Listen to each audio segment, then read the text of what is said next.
Welcome to Donmar TV News Channel, mga nagbabagong balita sa buwan ng Agosto. Ito namang sakit. Ito naman ngayon ang bagong nila. Siyempre, alam mo ang oposisyon, kailangan nila yung gimmick nila na kailangan araw-araw may banat sila sa ating Pangulo. O bawat issue. Kunwari, noong una issue yung gas. Okay, tapos may issue ganito. Ngayon naman, itong issue na kesyo si Pangulong Duterte daw parang may sakit na. Kanina napanood ko dito sa TV5 uli. Ay ito si pangalan nun yung bulol magsalita. Si Ed Langaw ba yun? Ed Lingaw. Parang pinagpipilitan niya na bakit nasa Davao ang ating Pangulo? Bakit wala sa Metro Manila? 3 weeks na siyang nasa Davao. Sabi, mga ganyan-ganyan. Sa loob-loob ko, bakit? Metro Manila lang ba ang Pilipinas? Ha? Di ba ang Davao din? Pilipinas din? So sabihin na natin 3 weeks ang Pangulong Duterte sa Davao. So gaano katagal siya sa Metro Manila? Ang tagal na niyang sa Metro Manila. Yan ang hirap sa atin Masyado tayong centralized Masyadong gusto natin ang focus lang nandito. At saka isa pa nandito ang ang epidemic nandito sa Metro Manila. Kailangan ligtas ang ating Pangulo dahil siya ang namumuno. Bakit parang gusto niyo talagang matigok na yung Pangulo? J.R. Chad Arceti, paano ba asa ka ba sa TV5? Halos lahat ng post niyan sa FB negative patungkol sa Pangulo. Binansagan na nga po yung kakambal ng ABS-CBN. Ay talaga, ganun ba? Hindi ko alam yun Hindi ako nakapalo doon Ha? Di ba sabi ko pinanonood ko doon sa, yung nila, yung talk show nila na doon kasama doon si Ed Lingaw. Parang ang dating is malalang malala. Bakit nandyan si Pangulo? Bakit itinatago ng PSG? Alam nyo, pinagtitripan lang kayo ng presidente. Sa totoo lang yung sinabi niya, sabi ko nga eto si presidente bigla na lang magsasalita ng out of nowhere na konti na lang magiging cancer na ito Alam mo, ang Pangulo, sabi ko sa inyo, magaling na troll talaga yan. Okay, salamat MB sa pangtalbos mo Binigyan mo ako ng pangtalbos mo at saka Mang Tomas at Kiko Matching sa musiket. Mukete Aso kong Mang Tomas at Kiko Matching. Ayan, sa Washington. Si Pangulong Duterte, sinabi lang naman niya na malapit na magka-cancer. Na kung sakasakaling hindi niya alagaan yung sarili niya. Parang ganito yan Di ba, naalala nyo nung panahon na tinigil ni Pangulong Duterte yung pagyoyosi niya? Kasi sinabihan siya ng doktor na ganito-ganito, so tinigil. Okay? Lagi niyang inuulit yun. Ito kasing doktor ko sinabihan ako wag maningarilyo. Kaya lahat dito sa Davao, wala na magyoyosi. Di ba, paulit-ulit niya sinabi yan? Sinasabi lang naman niya yan, kinikwento lang niya, inaasar niya. Hindi ibig sabihin ay may lung cancer na si Presidente, may lung cancer na. Ngayon, ito naman sa pag-inom niya. Konti na lang daw. Sabi ng aking doktor, pagiging cancer na itong ko. Ito na mga atat na gustong mga ambisyosa. Ay talagang ipupush nila. Ay malapit na si Pangulong Duterte mamatay. Ganon. Di ba? Hindi pa nga patay. Pinapatay na nila Jacqueline Perez, salamat Jacqueline. Di ba ganyan sila. Lagi nilang pinipilit na may sakit si Pangulong Duterte. Mamamatay na si Pangulong Duterte. Alam niyo kung bakit niya ginaganyan? Kasi nga alam niya kasi itong mga oposisyon, atat ng umupo at gusto niyang patay na siya. Hindi pa nga siya patay, pinapatay na siya. Kaya asarin niya na lang. Kaya nga sabi ni Senator Bongo, inaalagaan lang na mabuti ang Pangulo. Kaya hindi pwedeng pumupunta dito sa Maynila. Kaya pinoproteksyonan siya ng PSG. Kasi trabaho ng PSG yan. Mas malakas pa sa kalabaw ang Pangulo kung magtrabaho para sa kapakanan ng lahat ng mga Pilipino. Ay, nako. Sigurado tayo dyan. Kaya nga, sa katunayan, di ba, sabi pa nga ng kanyang anak na naiinis nga si Pangulong Duterte dahil gusto niyang mag-ikot Alam mo naman si Pangulo, di ba, nung wala pang COVID, alay, di mo maahagilap sa Malacanang niyan, paikot-ikot. Pati sa kaloob-looban ng Mindanao, talagang pinupuntahan niya yung mga sundalo pag may nasugatan. Di ba? Alam naman natin yan noon eh. Ganyan kasigla ang Pangulo. Ngayon, pag hindi mo sinita, hindi mo pinagbawalan yan, baka kahit merong pandemic, mag-ikot-ikot yan. Kaya nagagalit daw si Pangulong Duterte, sabi ng kanyang anak, dahil pinipigilan siya ng PSG mag-ikot. Siguro, malamang, nung may namatay sa ulo, baka gusto niyang puntahan. Kaya tuloy, nagagalit siya dahil ayaw siyang payagan. So sabi naman ng mga ulol na sa Twitter, kesyo, wala daw ba siyang kapangyarihan sa PSG? Tanga din. Hindi naman sa wala siyang kapangyarihan, pero dapat siyang sumunod sa kapakanan ng taong bayan, bansang Pilipinas. Dahil pag ang Pangulo nagka-problema at nasa pandemic na nga tayo, tapos bigla pang may mangyaring hindi maganda, sa tingin nyo kakayanin ng Vice President natin na walang alam kung hindi magpa-cute sa media? Malabo ho. Huwag nyo nang inaasar lang kayo ng Pangulo, tatanga-tanga naman kayo.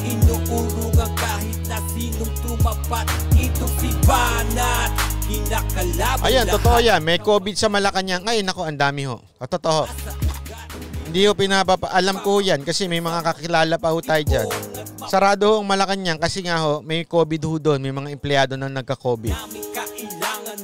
So, hindi natin maano yan eh. Siyempre, kailangan yung hinawakan nila. Alam nyo, sabi ko nga sa inyo malupit itong, yung mga nagsasabi na, walang kwenta yung COVID. Sinisensationalize lang. May namamatay nga, sinisensationalize. Ang bira yung mga naiirita ako sa mga nagsasabing ganyan. Wala yung COVID, wala yung sakit mo, lagnat lang yan. Ikaw ba ang dumaan sa magka-COVID? Paano mo nasabing lagnat lang to? Ikaw ba ang dumaan? Ikaw ba ang nahirapang huminga? Ang bira ka.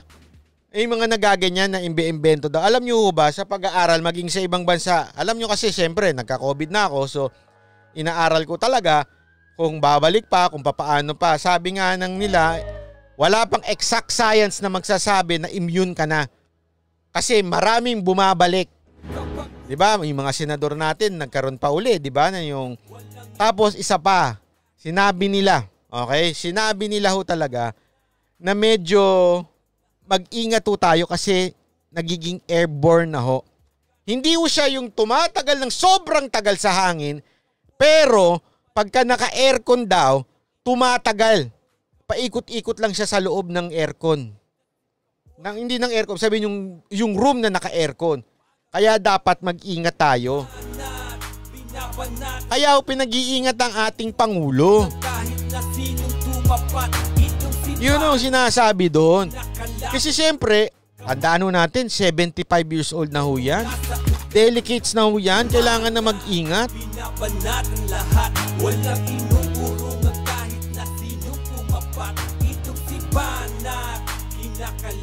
Nanong nito isa, positive ka pa ba? If yes, punta mo si Lenny. Hindi na po. Kasi August 6 pa ako nagkaroon. Matagal-tagal na rin yun. Okay, kaya lang ako, lagi ingat ako. Kaya sabi ko, just to be sure, isang buwan. So August 6 to September 6, hindi pa rin ako lalabas. Ayan sa totoo lang naman, kaya naman nila pinapalaki ito, lalo na pati media. Kasi gusto nilang talagang atat na ho sila. Gusto nila na maupo na itong si Lenny Robredo. Randall Bunagan, salamat po sa $20. Thank you po sa mga nag-tip challenge. Solid Daily City. Solid yan boss ha. Dyan sa Daily City. Salamat ha Randall ha. Pag pwede nang bumiyahe, babiyaya ko ha. Ay, wala pala akong visa. Hingi naman akong visa dyan sa Amerika.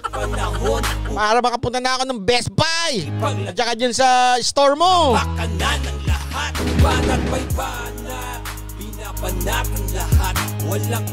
Ando na ang sabi, pakiboljak nga si Percy Lapid of Lapid Fire.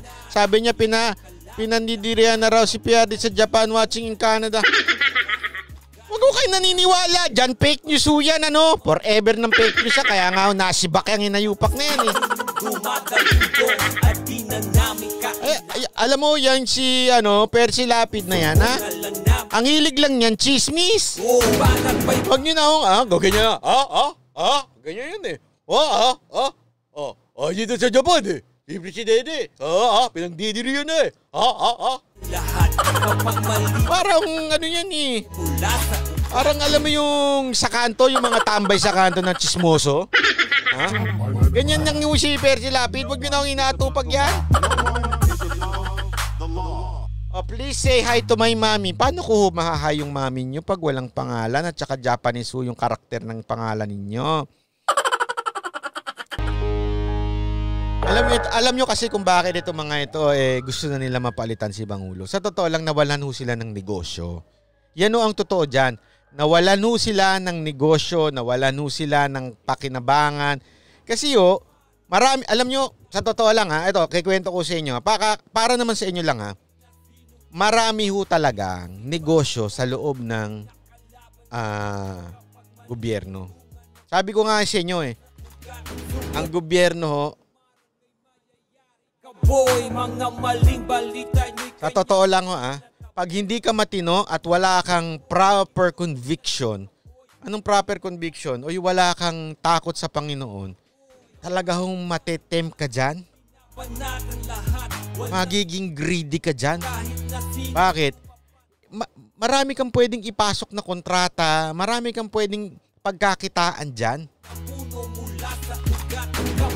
Kaya kung wala kang, alam mo yun, kung mahina ang hindi naman sa pero kung wala kang takot sa Diyos at hindi mo alam na merong isang Diyos na nagbabantay sa iyo at kasama mo at ang lahat ng pera, baliwala yan, pag namatay ka, sabi ko sa inyo, matetempt ka talaga. Kaya isipin nyo pagpalit ng presidente, palit lahat. Mga consultant, ang daming consultant dyan. Lahat siya may kita yan. Lahat ng project ganito, may kita na naman yan. So nakikinabang ka talaga eh. Kaya nga, alam nyo, di ba, nung nanalo si Pangulong Duterte, talagang mga tao, pila-pila sa labas. Kanya-kanyang lakaran. Ganong katindi ho yun. Asan si Anatot? Anatot, nandiyan ka ba? Ayan.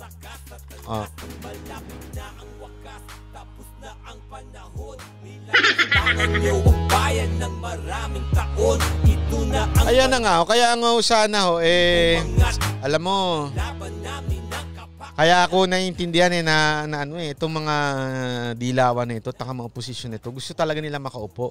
Mantakin mo ito may papakita lang ako sa inyo kasi patungkol dito sa sakit ni Pangulong Duterte tingnan mo. Ito si mali.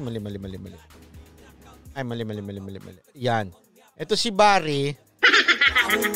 Okay? Kasi sinagot ng tagapagsalita ni Vice President Robredo ang pahayag ni DFA Secretary Locsin na tila takot ang oposisyon na para sa darating na halalan kaya ninanais lang nila na pumanaw na si Pangulong Duterte. Sinasabi ni Teddy Locsin na kaya naman gusto nilang mamatay si Pangulong Duterte kasi alam nilang talo sila sa 2022. Sabi naman ni on the contrary, we look forward to the election in 2022. It's these administrator supporters with their loud, if lonely calls for revolutionary government that are clearly terrified of the end of the storm. Kasinungalingan. Na sinasabi niya, kaya daw, nagtatawag ng revolutionary government kasi para extend sa 2022.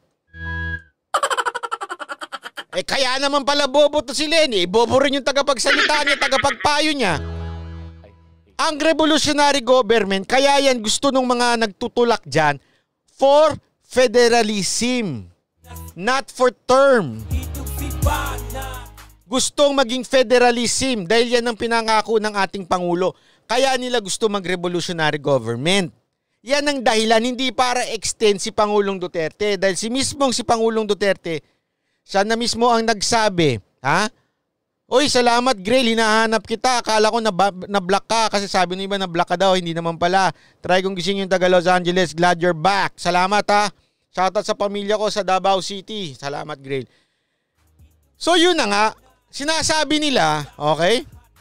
Dahil daw sa revolutionary government na pinupush ng mga supporter ni Pangulong Duterte, takot daw tayo sa 2022. Gusto daw natin ma-extend. Si Pangulong Duterte na nga nagsabi, siya na mismo nagsabi, ayaw niya na at pagod na siya. So, tayo ang pinupush natin para hindi nakasalalay sa iisa ang pamumuno sa bansa natin, ilipat na sa federalism. Kasi sa federalism, hindi yung presidente ang nagdidesisyon.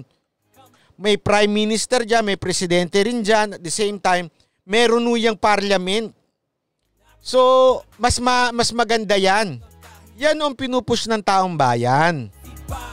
Hindi dahil gustong ma-extend si Pangulong Duterte. Kaya naman palang bubwit din itong si Madam Leni Robredo. Ito rin na nagpapayo sa kanya, itong si Barry na ito. Abogado pa man din ito. At saka sandali, ba't kami matatakot sa 2022? Sa 2019 nga, wala ni isa sa inyong nanalo. Paano kami matatakot?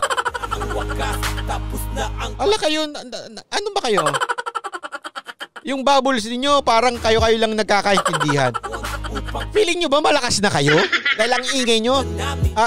Sandali ho . Yung pagiging maingay does not equal to pagiging malakas. Ha?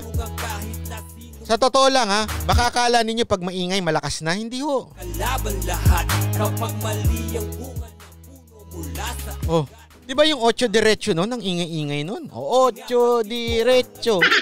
8, lahat ng talagang ang media nakatutok sa 8 diretso. Ano nangyari? Napunta sa inodoro. Pantakin mo, isa walang nanalo. Kahit yung Bam Aquino ninyo na ang tikas-tikas. Kaya binuli si Mocha sa Senado. Kalaking tao ba nga ba yun? Binuli, tapos talagang nakasalamin pa. Na kunwari, nino yan dating, talitalinuhan. Nanalo ba si Bam Aquino? Ha? Hoy, gising kayo mga dilawan! Gising-gising! Hindi nanalo si Bam Aquino, di ba yan pa nga ang pambato niyong Pangulo? Kasi after ni Noy, sino? It's either Bam Aquino, di ba? O si Chris Aquino. Ay, sabit pareho. Hindi nga nanalo senador papatakbo niyo pang Pangulo. Kasi ngayon, feeling nyo malakas si Leni Robredo. Sana kung may isa man lang na-shoot sa inyo, baka matakot pa kami. Ha? Baka matakot pa kami kung may isang nanalo. Wala Wala.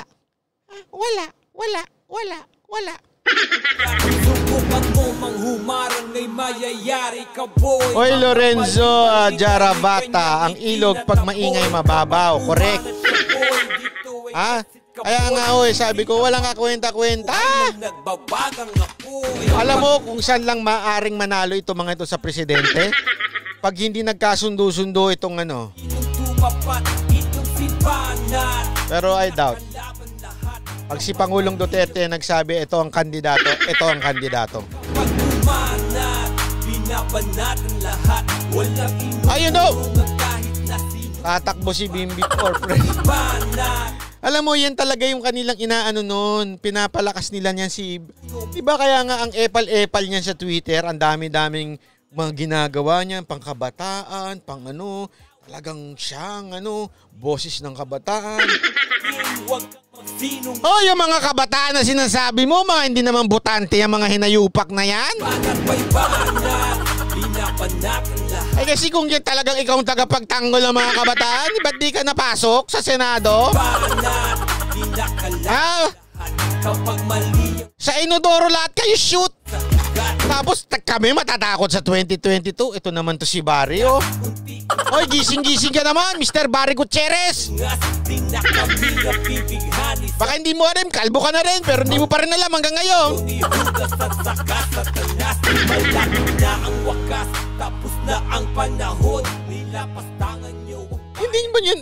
Hindi ba nila napapansin na kahit anong sira nila sa Pangulong Duterte, hindi bumababa ang ratings? First, sabi nga First time to sa history na naka-4 na taon na ang Pangulo, yung ratings niya mataas pa din. Hindi ba nila naiisip? Alam mo, sabi ko nga kung may utak talaga sila, dapat they change their approach. Bakit? If they will keep on doing their approach, kung paano nila ginawa nung 3 taon, ganun din ang resulta makukuha nila ngayon. Dapat magbago na sila ng approach. Sawan ang Pilipino sa kontra. Siguro kung maganda pa kung magbigay kayo ng mga magagandang positive na tulong. Pero kung yung kontra ka lang ng kontra, para kayong Sinato Si Renato Reyes. Wala nung pinanganak yan, kumukontra yun sa gobyerno may nangyari ba sa kanila? Nag-succeed ba yung mga organisasyon nila? Wala! Ha? Ano nangyari? Puro tae. Hindi na kayo madala. Sana kung kaysa sa kumontra kayo ng kumontra, tumulong kayo. Tingnan ko kung hindi tumaas ang ratings ninyo. Hindi ba? Ewan ko ba, araw-araw ko na sinasabi sa niya, yung makinig. I hate drugs. Bibigyan ko kayo ng halimbawa na hindi naman pro Duterte. Pero ang taas. Si Doc Willie, walang ka masi-machinery yun. Bakit? Kasi hindi siya kumukontra, tumutulong lang siya. Pero alam ko, meron siya mga disagreement, pero tumutulong lang siya. Yun ang gusto ng tao Sila Rapi Tulfo, bakit ang taas nyo? Nagka-survey, ang taas-taas ng mga tulpo. Kasi tumutulong sila sa tao Hindi na, si Rapi Tulfo naman, hindi naman niya ang supporter ng Pangulo natin, sila Erwin Tulfo, sila Ben Tulfo, pero si Sir Rapi, lang yun sumusuporta siya sa ating Pangulo, pero hindi naman niya yung avid na, alam mo yun. And yet, ang taas-taas nila sa survey kasi nga, tumutulong sila. Ang tanga-tanga naman itong mga ito. Ayan po. So maraming salamat po. Ako po si Banat Bay. Magkita-kita huli tayo bukas Siyempre, araw-araw na ito. All the way with Banat Bay. Ito na ang ating dapat ito hobby na natin. Gabi-gabi. Dapat tayo nakikinig para makita natin yung totoong balita. Dito, whether for the government or against the government, basta hindi maganda, babanatan natin. Sabi ko nga sa inyo kahit sino pa, babanatan natin. Nakailang banat daw tayo sa mga nasa gobyerno Kahit nga yung mga taga-ATF, di ba? Ano nangyari? Tinanggal nyo rin yung barrier na yan. Paulit-ulit ko na sinasabing walang kwenta yung barrier niya sa motor na yan. Hala, sige, hala! Ngayon, dinagalit ulit lalo yung tao nung tinanggal ninyo. Tapos sinabi nyo ngayon, dapat full face helmet. Doon ko pa sinasuggest sa inyo, dapat i-full face helmet kung yung pinambili nila ng barrier, pinambili nila ng full face helmet. Suit AH. Love your energy, Banat Bay. Magaling ka na talaga. Made my day. Salamat po. Salamat, Suit AH. Asahan ko kayo araw-araw. Hindi ba sabi nga ito si Banat, kinakalaban lahat. Pero meron bago Ito si Arnold. Ito si Arn. Lahat.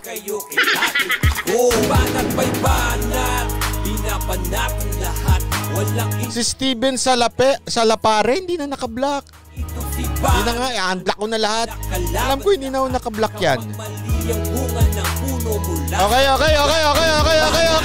Maraming salamat po. Ako po si Banat Bay. Magkita-kita ulit tayo bukas. Alas 12. Hindi alas 12:01, hindi alas 12. Pag late ako, ibig sabihin, nag-jingle ako kasi ang dami ko nang nainom na tubig. Naka-4 na bote na akong ganito sa araw na to. Successful! 4 na litro na nainom ko sa isang araw. Wiwi ako ng wiwi.